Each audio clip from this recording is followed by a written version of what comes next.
Hi, welcome to AI in Action. My name is Maurie, and I'm here with my husband, Jim. It is Sunday evening, and let's spend a few minutes talking about artificial intelligence.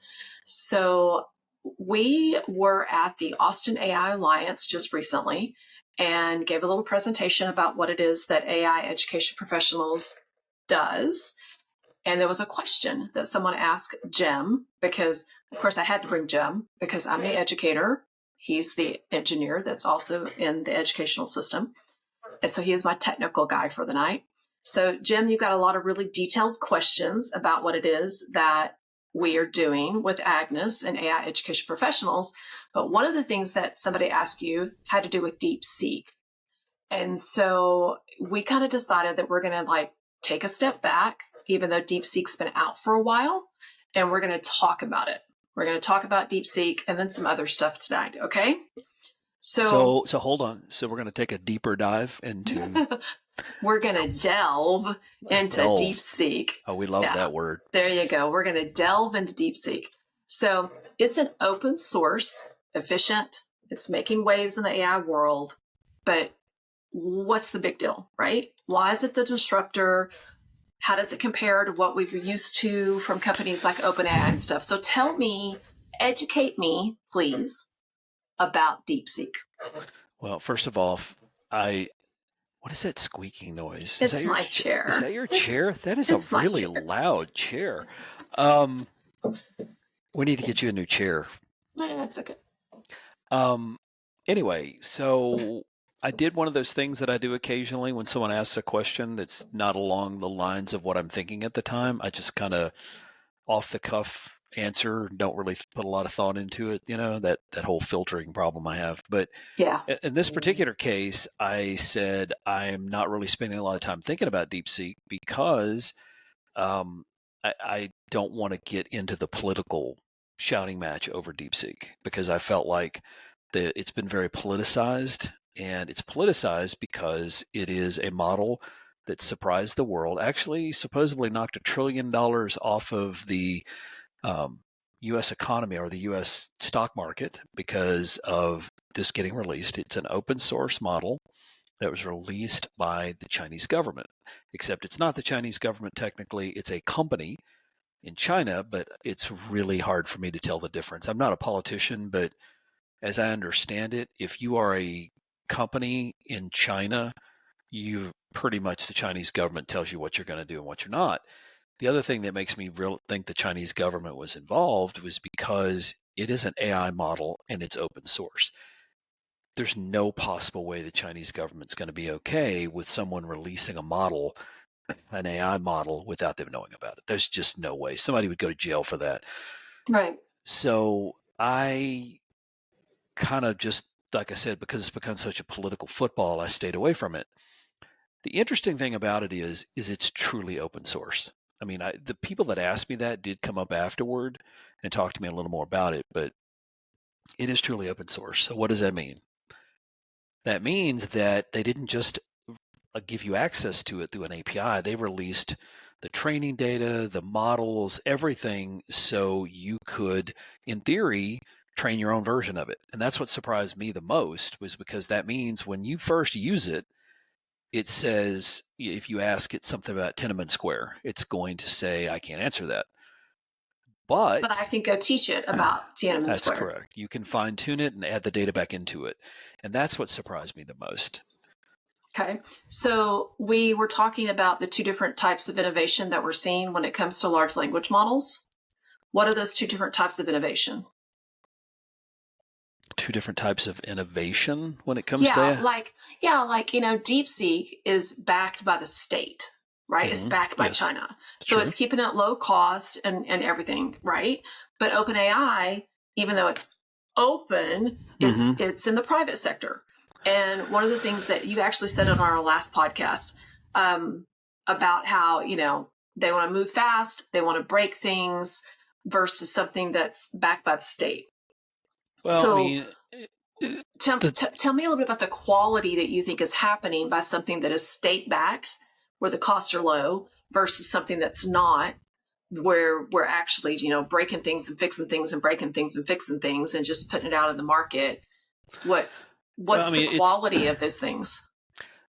It's it, quality can vary. I mean, when you think about it, especially with AI, it's really hard to judge the quality. There's a lot of metrics out there that they talk about when it comes to AI, but at the end of the day, the quality is going to be determined by the people using it. And here in the United States, yes, we do the move fast and break things, but we continue typically to improve it. The problem with something backed by the state is if it's done right, which we've done here in the United States, we're not doing it as much lately as we used to.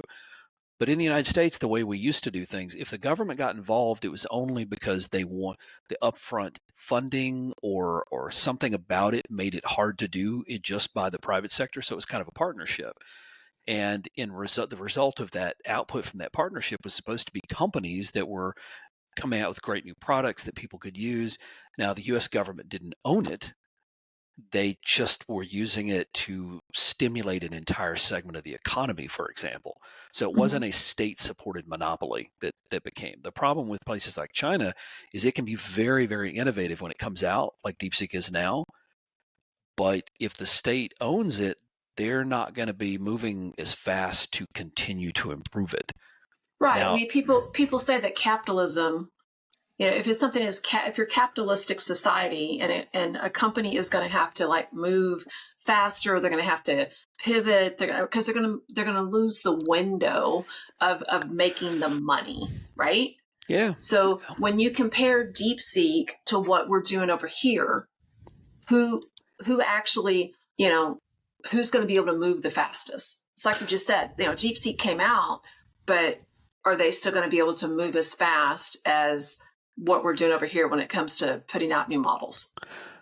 I think when you look at the Chinese government and stop thinking of it as a communist government and just start thinking of it as a monopoly, we have the Mm. same problem here. Why do we always tell people that OpenAI was created in the first place by Elon Musk and others?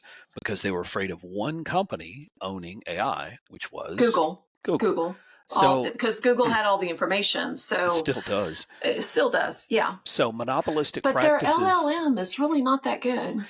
No, it's supposedly they've got a new version. They've always got a new version that's supposedly better. I haven't tried it because I'm getting tired of being Google's tester all the time without And I'm getting the honestly, results that I want.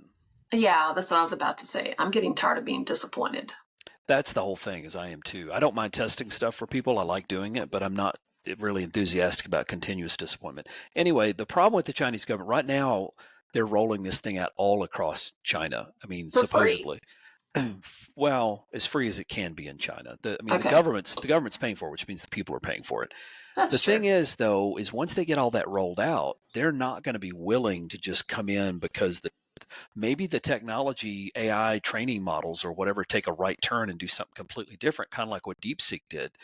Are they really going to just throw out what they have and go to the next thing, which we do here, which you and I talk about this all the time. There's pros and cons to that. Like education doesn't move as fast as the private sector. So we're expected to educate tomorrow's kids on yesterday's technology. And it's really difficult because schools just can't react as fast. Well, when you have Okay, big companies that have the same I, problem, I got to jump in real quick. go Got right to jump in ahead. real quick. Okay. Yes, we educate students on yesterday's technology if Mm-hmm. you're an underfunded rural school. There are a lot of schools out there that are educating kids on a little more cutting edge technology. And therefore, that's why when kids leave these underfunded and rural schools and they try to go to these universities, they are way far behind. I mean, I use my daughter all the time as the example. She went to University of Texas computer science program and had never had a computer science class because it just wasn't offered in her school. Correct. So sorry, I just had to jump in there and speak Well, my passion but I because think that your statement about the fact that there's a lot of schools, I'm not so sure that's accurate because I'm not sure how many there actually are. But even when we were young going to school, I mean, we had a friend that right, they had a scanning electron microscope in his high school, which at the time was $250,000 piece of equipment, probably still is, or more. correct. And they had it, And we or had 3 old microscopes that we shared amongst 23 kids. yeah, or Bill Gates' high school when he went back in the late '60s, early '70s, and they had a mainframe they did their work on. that was Mhm. incredibly rare it was almost impossible for most schools to have it, but he went to a rich school. So I agree with you. But the problem with the move fast and break things is it's very difficult even for the rich schools to keep up because they still have to keep up, and that's difficult. So monopolistic practices, it's a fine line to walk between when the government helps you and the government controls you. I mean, there's a lot of discussions now about all these companies saying we've got to regulate AI. And Mhm. the question is, do they want to regulate AI or do they just want to keep other people from developing faster? Well, DeepSeek had a whole bunch of interesting things about it. And there's discussions now about banning it, which is physically impossible because you can download the thing, which is, I mean, if you look at Perplexity, they have that in a dropdown now. They're not using the one that's running on the Chinese servers. They downloaded it and they put it on their own servers. They fine tuned it. And now they use it as one of the model options in Perplexity. And it's supposedly pretty good because they did some tuning and optimization to not have to use so much they didn't have access to the super GPUs because there was a ban from selling them Mhm. to them. Mhm. So they had to get very creative. What is that? Necessity is the mother of invention. They got real creative about how they made the thing work better. Again, you say there was a ban, but of course, if you read all the news, sometimes Mm-hmm. you see how, even though they were banned from it, they were still purchasing it, without being But is that caught. true? And they were, I don't But it, know. I don't but know. is that true, or is that just a bunch of people saying, these big companies saying there's absolutely no way they could have done this? Two things I've heard. First of all, they must have had GPUs that they didn't, and second of all, they must have stolen all the data that because they even said they used the existing models to help them with their training stuff to kind of bypass the huge part of the training process. Mhm. Well, for these companies, these large language model companies to start talking about, with the exception of maybe Adobe, for them to start criticizing people for taking data that didn't belong to them is really hypocritical. Something about living in glass houses or something, No, right?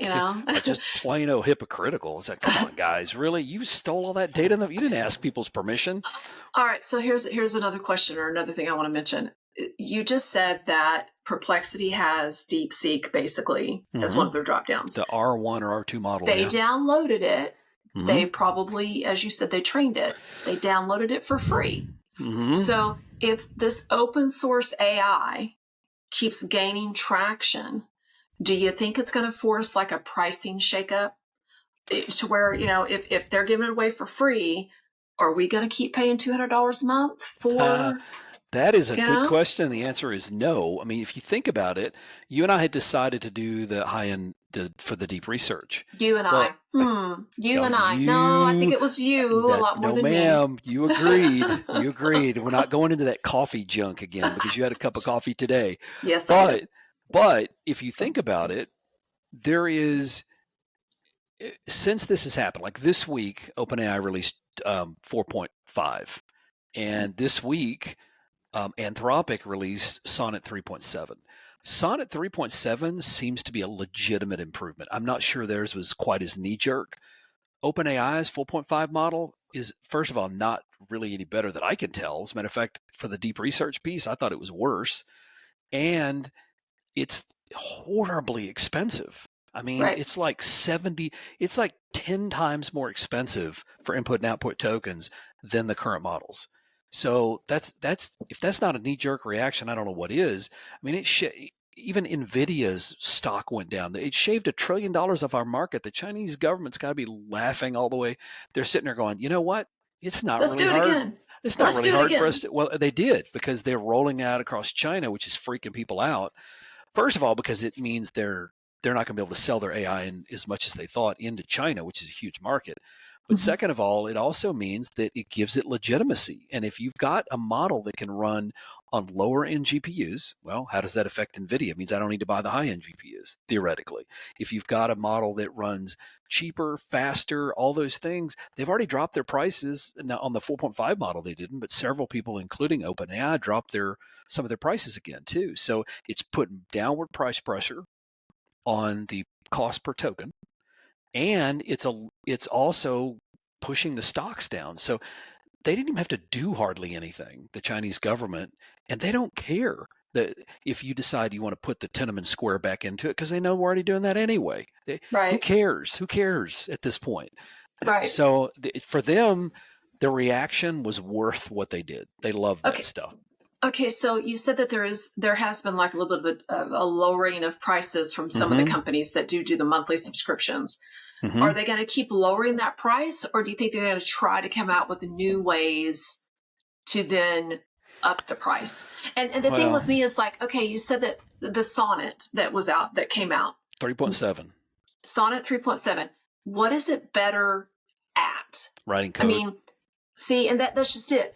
What portion of people are using AI for writing code versus, because I mean, I've done my research, and a lot of people who use AI, they don't necessarily use it for writing code and stuff like that. They use it for like marketing strategies and writing papers and doing emails and, you know, the administrative task.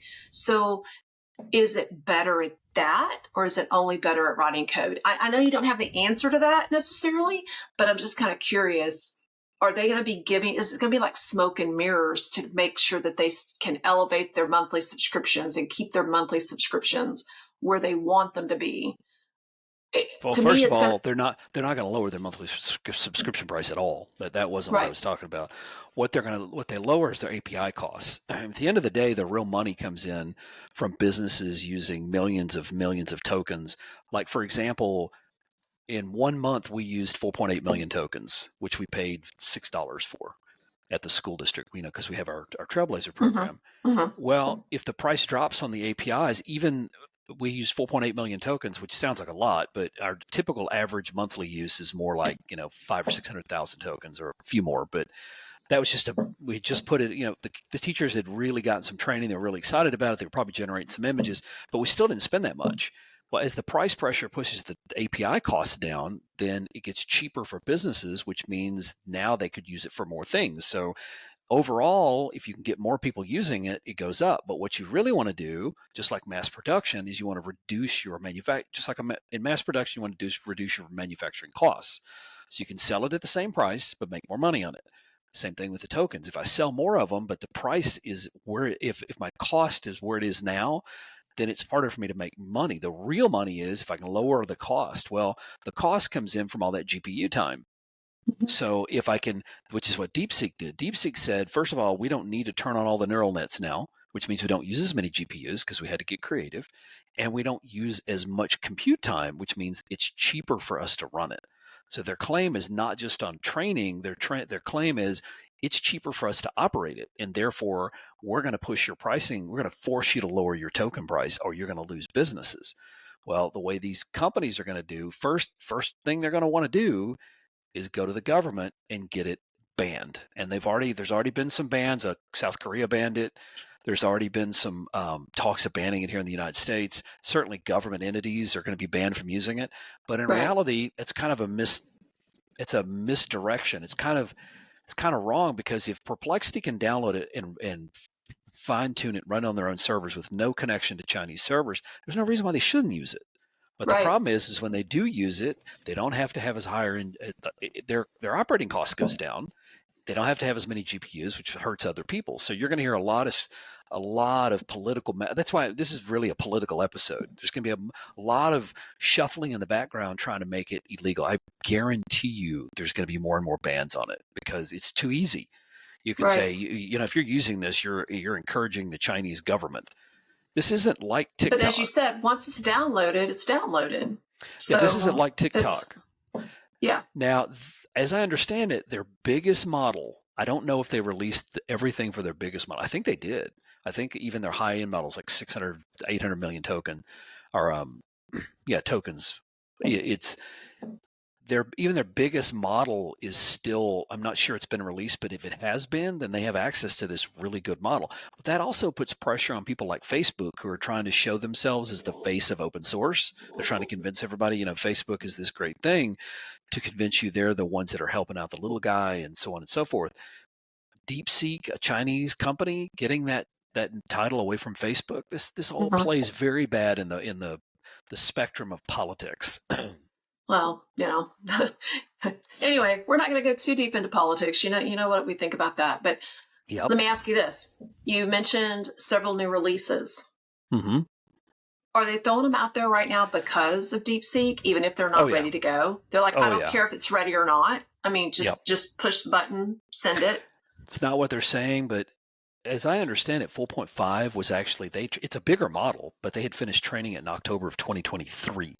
So that model is a year and a half old, and they released it. Why? What is the benefit if it's not particularly So they'd be better? number one in the news feed, so they could get back up in the news feed.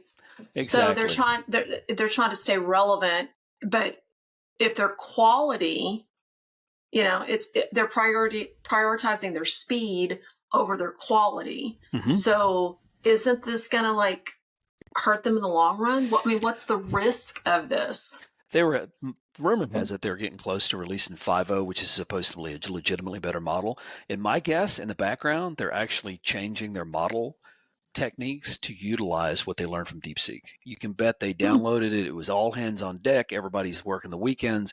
We're going to take reverse and download it. We're going to reverse, just like they're screaming about how the Chinese have always reverse engineered us. For us to be behind reverse engineering a Chinese product is when you're the commander in chief who really wants to, and I'm not just about Donald Trump, I'm talking about any commander in chief.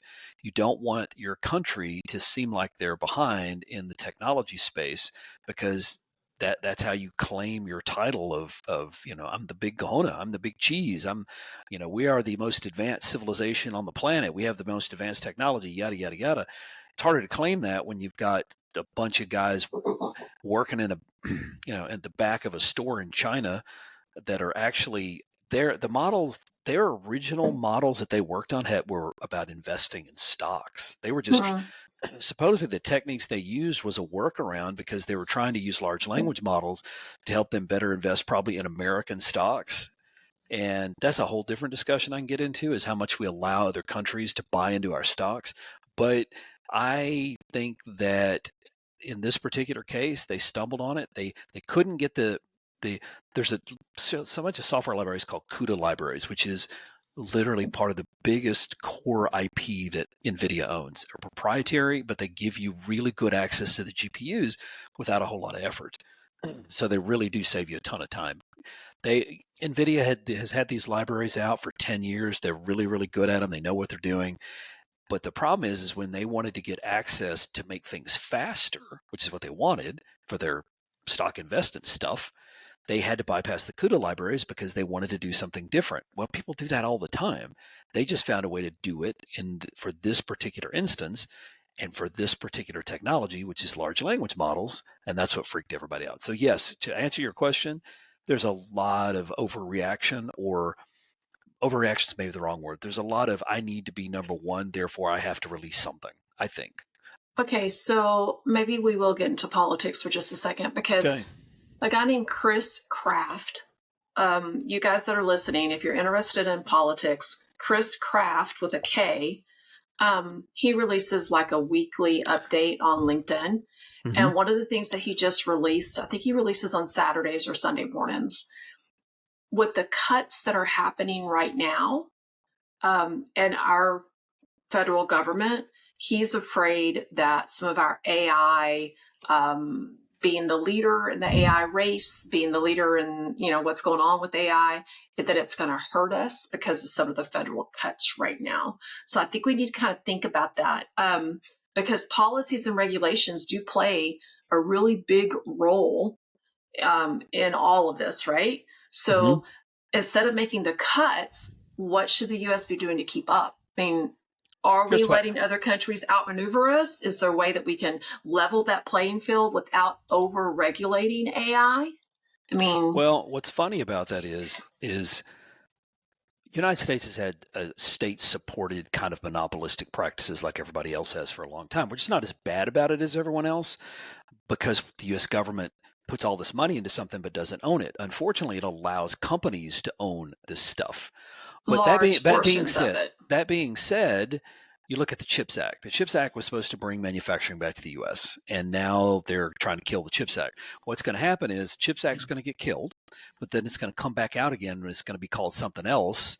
And the people that are now in charge of the government are going to take credit for it, when in reality, it's going to be the same thing revamped. You're not going to get – it would be idiotic to get rid of the CHIPS Act because it literally encouraged semiconductor manufacturing in the United States, which has been gone for 30, 40, 50, at least 40 years. They moved it out a long time ago. They moved it to Taiwan, they moved to Korea, they moved it to China.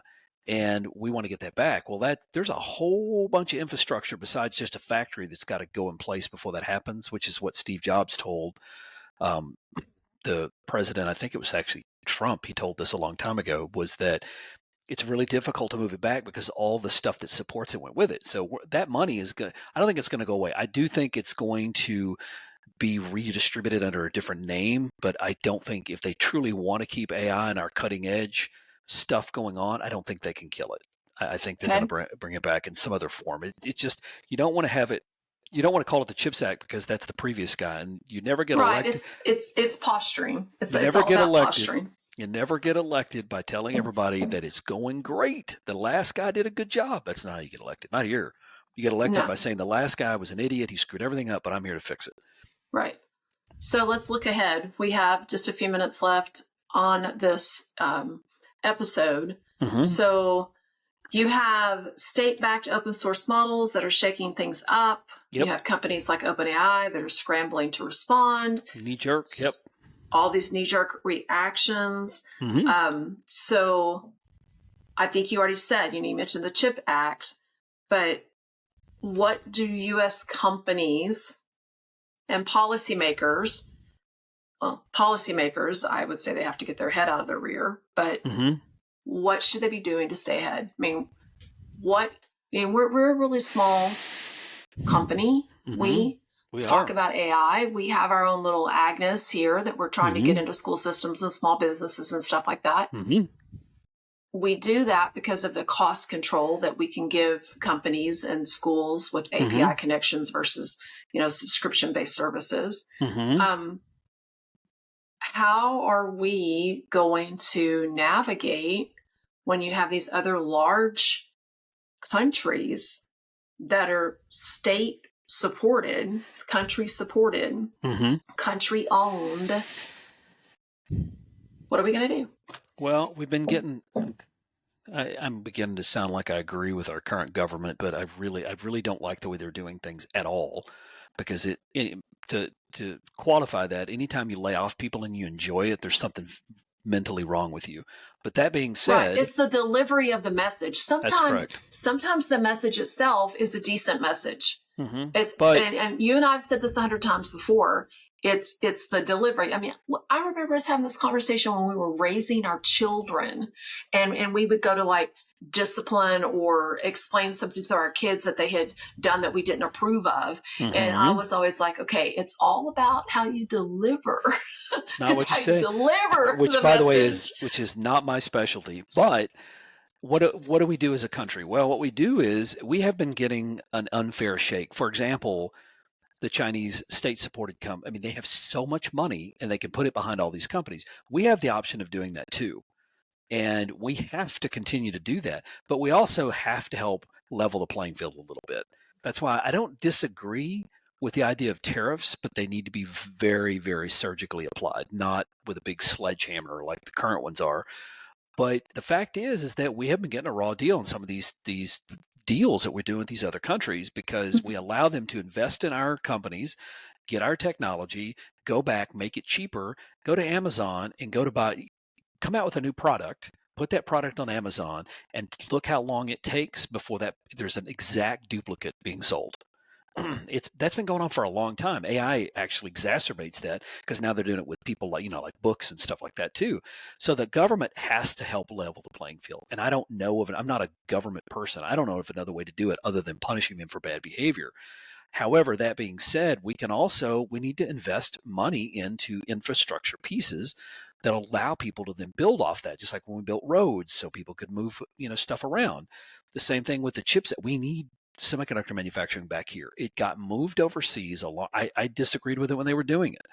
They kept moving it overseas because the CEOs of the companies got benefit. They got big bonuses for cutting costs at any cost. Well, then more and more of the boards that made up these companies were made up of people that weren't from the United States. So they didn't care. Even the robber barons in the old days, the Carnegies and they lived here.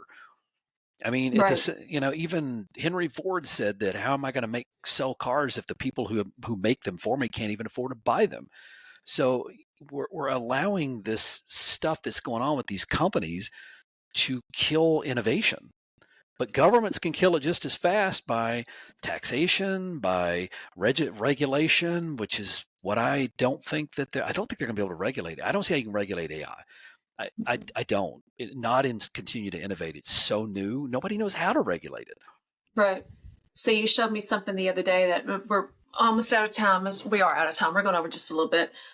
You showed me a video when you talk about regulating AI of two AIs talking to each other, That's and they frightening. flipped over to a different language Well, that it sounded wasn't. like a modem. Yeah. Well, It. remember what I told you? What I thought phase one was? The reason phase one is slower, and these companies that put all these money into it are looking at it now, going, "Whoops." The reason I thought it was slower was because all the information that we care about and all the mechanism we use to deliver all that information is in systems designed by humans for humans.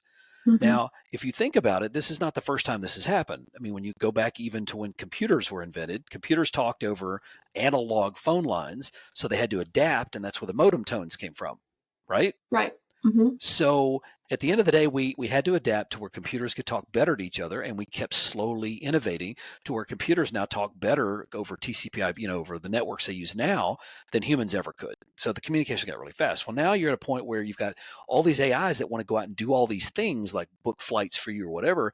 The problem is those systems weren't set up for AI communication. They were set up for efficient human to computer communication. Like you log in, you do something, but you're making the decisions.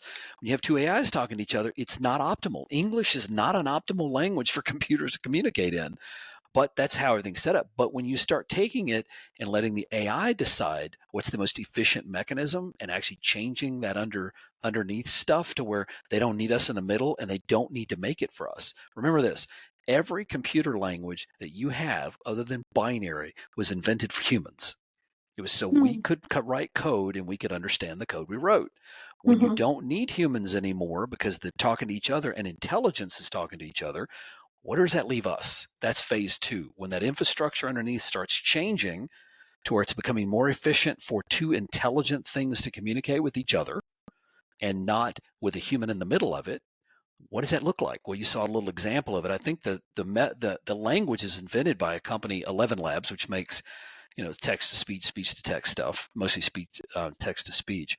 But I think they invented the language, and the language is probably crude. But how long is it going to be crude? Right. So anyway, that had nothing to do with DeepSeek or anything else. Nothing to do with it. It was just a little side note because I Yeah. was like, oh, just for a second, let's talk about it because it kind of freaked me out a little bit. But Times are okay, changing.